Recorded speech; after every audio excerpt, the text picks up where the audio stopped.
Hey guys, so a lot of my viewers are actually quite a bit younger than me, and I get asked all the time for beauty tips and for fitness health tips for girls who are a lot younger, around like the early teens, 13 to 17 years old. As a warning, because I know people are probably like, this is probably not going to be the kind of video people are going to expect it to be.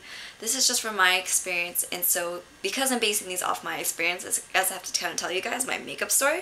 So my makeup story is I didn't wear any makeup until high school, and then around high school I had one really good friend named Anna. I guess people would call her emo now. So we were really different, she liked rock and roll, I liked R&B. She was very outgoing, I hadn't really experienced much, I was very sheltered. And so we were super different, but she was such a nice person, she was such a good person, and we spent a lot of time together. And the first time I went to a football game, our school was super into football, football team was like, even if you didn't watch the game, you just went just because it was such a big social gathering. And everyone was getting ready and they were all putting eyeliner on. Her and all her friends wore a lot of eyeliner. And I was just thinking about like, gosh, I wonder what I would look like with eyeliner. And I tried it for the first time.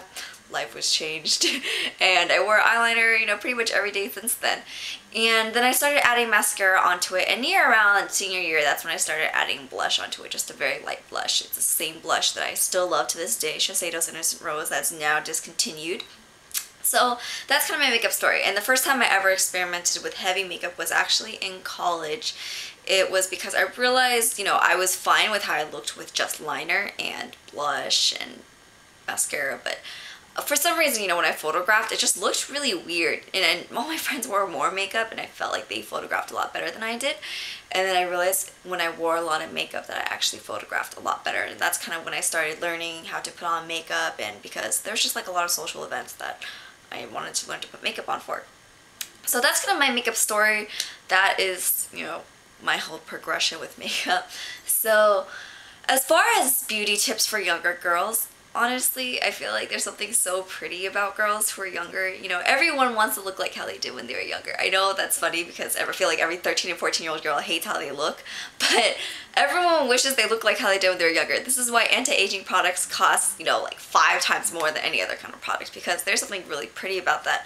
But if you guys did want some beauty tips for that age, I would say less is more. And when I'm saying that, people are going to be like, oh, you shouldn't tell people not to wear makeup. I'm not someone who wears heavy makeup every day. I'm pretty okay with my skin, so, I don't wear foundation during the day. I just wear it sometimes. Didn't even wear it in all my videos in the very beginning of YouTube.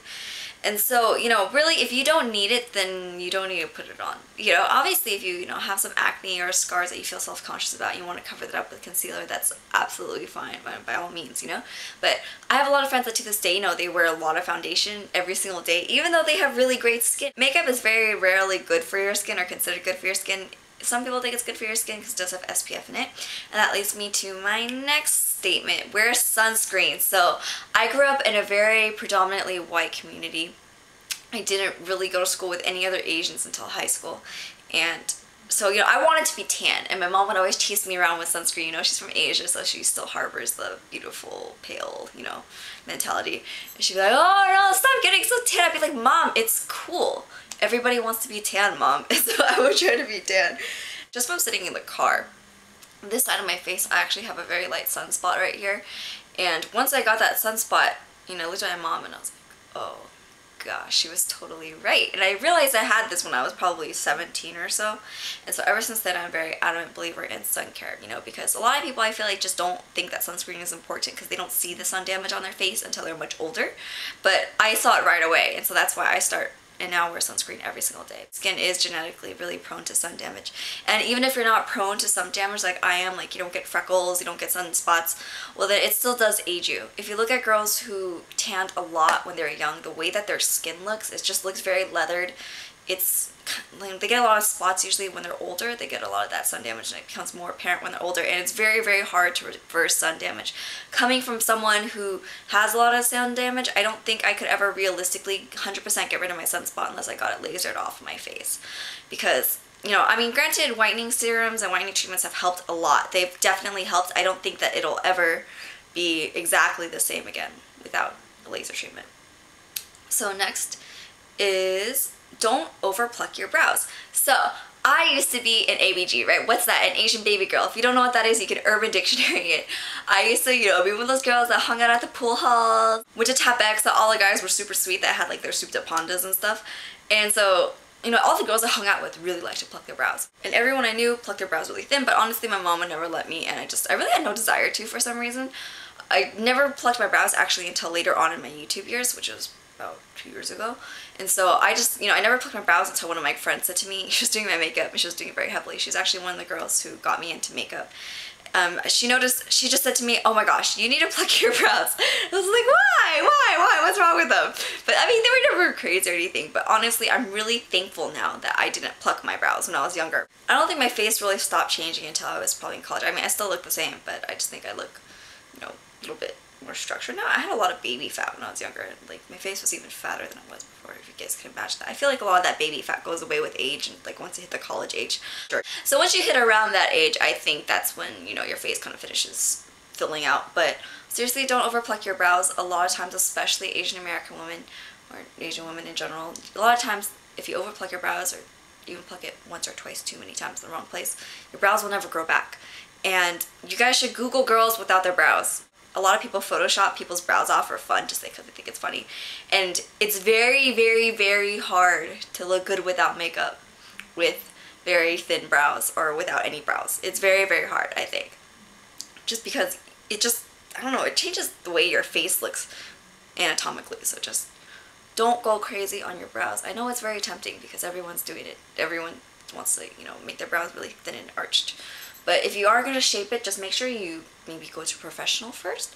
I used to always really love going to Indian threading places because I feel like they value a structured full brow. And honestly, a structured full brow is what's going to work on most people. It's what's going to keep you looking young and really bringing out your features in your eyes, because bad brows are no good.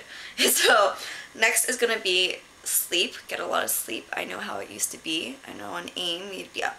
My generation, sorry, I heard there's no more AIM, my gosh. So my generation would be up till AIM until 3 or 4 every morning. Why? Because you don't drive, so you can't go out, so you just talk to everybody on AIM. So sleep though. Not sleeping ages you. So last thing to talk about is smoking. Answering, why are you saying this for a teen video? That's the age where most people are going to meet people in their life when I think drugs really start not being a temptation, but when they first at least get introduced to it, you know, when it's around them. They finally know people that do something that's considered a drug. So I know a lot of people are going to say, oh, I would never get addicted to smoking, but I know a few hundred people that started smoking in college into high school, and maybe 5% of those have stopped by now. So don't think that it's really easy to quit, because it's really not, and if it was easy to quit, it wouldn't be such a profitable business, and it's going to make you age. If not even for all the other health reasons, it will make you age. It will definitely age you. Look at somebody who's smoked their whole life, and you know, like a lot of this stuff, I think people just don't see the damage right away, and that's why they don't get scared, but just look at somebody who smoked their whole life and you will be scared. So my last one is people asking me about diet and fitness tips for teens. So I am personally a very strong believer that girls who are, I don't know, anything before like really 16 should be sticking to some really strict diet. Even I feel like 16 is still kind of shoddy, but you know, 16, 17. I did start working out when I was 17 because I went to college or university. Sorry, I only just found out that these things actually mean different things in different places, but when I went to university, sure. I realized that, no, I didn't dance anymore, and so that's why I started working out, because I just didn't have time, you know, or like the money for dance classes, for, you know, because it's a few $100s every month. Or I didn't have a car anyway, so even if I did have the money, how would I have gone there? And so I really feel like, and the reason why I say that is because nutritional deficiencies, I think, will rob you of a lot when you're growing up. You know, I know in little children, you know, it makes them like, a lot of times like bow-legged, knock-knees. That happens in a lot of Asians. Granted, that's genetics as well.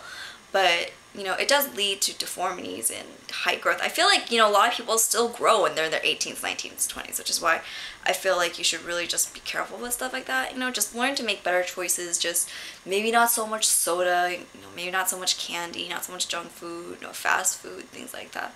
Eat some veggies. I know you don't like them, but eat some veggies. And as far as fitness goes, I don't agree with people who are, you know, like 12, 13, 14 working out.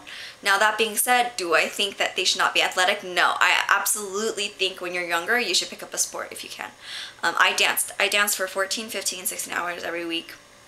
all the way, you know, from pretty much from junior high to high school. I actually didn't like dance until I got on pointe, and once I got pointe shoes, you know, that's kind of the moment when most girls who do ballet are just like, ballet is officially cool.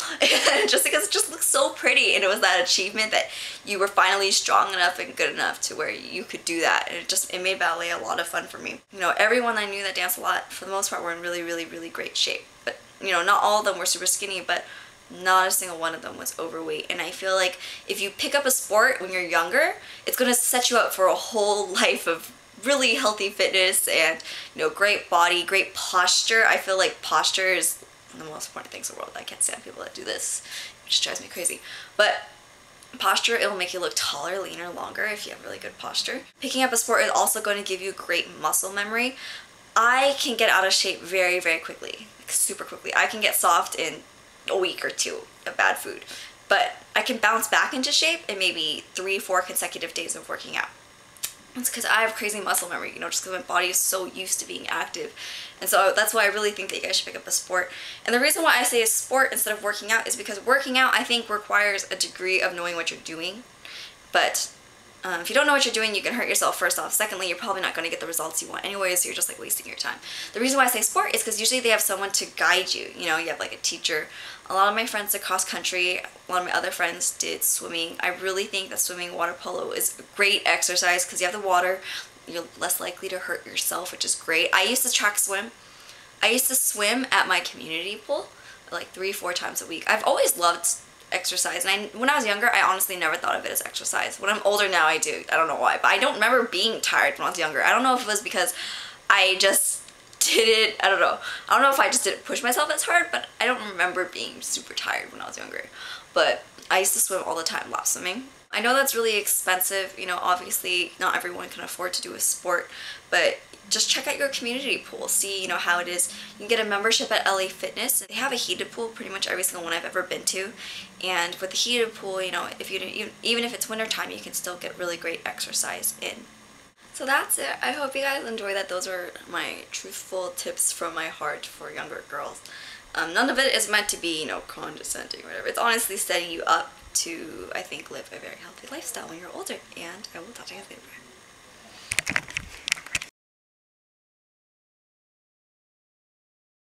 I'm not saying these things because I should, because ow, my foot just fell asleep. Ah, sorry. Ah, ow.